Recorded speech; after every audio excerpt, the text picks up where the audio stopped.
The treasured taiaha, advertised as belonging to the second Māori monarch, King Tāwhiao, is up for sale in a TradeMe auction. The seller claims the traditional weapon was gifted to a dignitary before King Tāwhiao's death in 1894 and has been displayed in auction houses in Los Angeles and Paris. The taiaha is considered taonga tuturu under the Protected Objects Act, but the Ministry for Culture and Heritage has told us this taonga has not been registered with the ministry under any of the provisions of the Protected Objects Act. Here's our Māori Issues correspondent, Mihi Forbes. The second Māori king, Tūkaroto Matutaira po te tau te wherowhero Tāwhiao, was regarded as a prophet during his 34-year reign, much of which was dominated by the land wars of the 1860s. Now, according to a TradeMe post, a taiaha that belonged to the king is up for sale in a once-in-a-lifetime opportunity.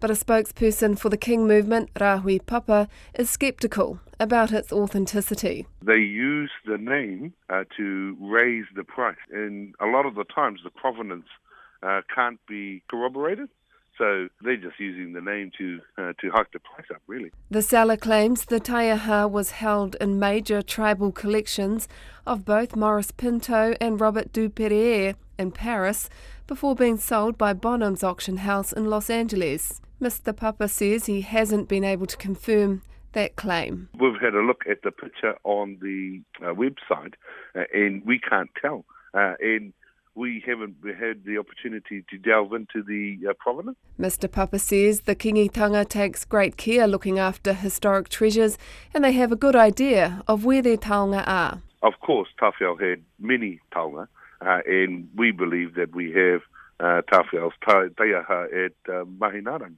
Last December, the privately owned British auction house Bonham's offered the same taiaha in an African and oceanic auction. It was described as Tāwhiao's long club and had a price range of 6,000 to 9,000 New Zealand dollars. RNZ News contacted the auction house, but it's yet to respond. A spokesperson for Te Papa also says the museum is unable to comment at this time. In terms of the auction itself, Te Papa doesn't comment on pre-auction sales. However, once the sale is complete, if you did want to come back to us to discuss more generally the issues around selling taonga, we'd be very interested in taking part in that conversation. The taiaha is thought to be covered by an act called Taonga Tūturu, which is administered by the Department of Culture and Heritage.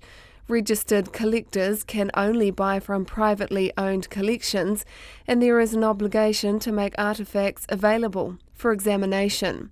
The King movement has always had its own specialised carvers, and Mr. Papa says they'd like an opportunity to verify the taiaha.